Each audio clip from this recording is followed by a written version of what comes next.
Mga minamahal naming mga pasahero, muli ami pong ipaalala sa inyo na ang layunin ng ami pong paglilingkod sa ganitong kalagayan na sa loob ng bus ay upang dalhin ang pag-asa mula sa ating pong mahal na Diyos.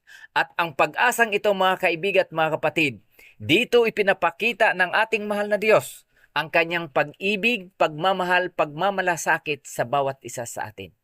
Dahil ang sanlibutang ating kinabubuhayan ngayon ay sanlibutan na wala na pong kapag-asa.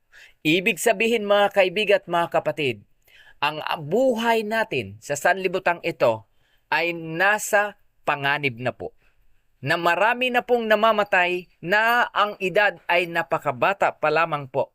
50, 60, 70 at swerte kung aabot ng 80, 90 hanggang 100, mga kaibigan, mga kapatid ko.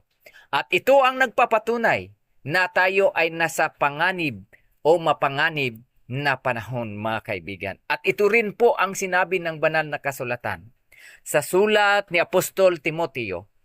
Ang sabi po roon, datapwat alamin mo ito na sa mga huling araw ay darating ang mga panahong mapanganib, mga kaibigan at mga kapatid. Totoo ang sulat ng banal na kasulatan na ang ating buhay ngayon ay mapanganib dahil nasa mga huling mga araw na po tayo.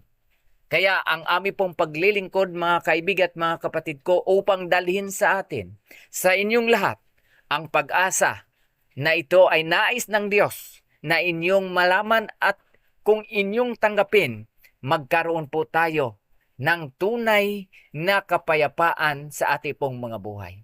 Bakit po?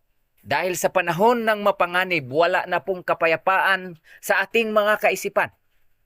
Narito ang karanasan na puro pangamba dahil sa takot na ating pong nakikita na marami ang maaga nang namamatay. At hindi lang dyan, marami pong mga nakikita at naririnig natin na mga gyera, mga pananakot at nagbibigay sa atin ng pangamba. Kaya mga kaibigan, totoo, nasa panganib na ang ating pong mga buhay. Kanino tayo kukuha ng pag-asa? Kanino tayo kukuha ng kaligtasan?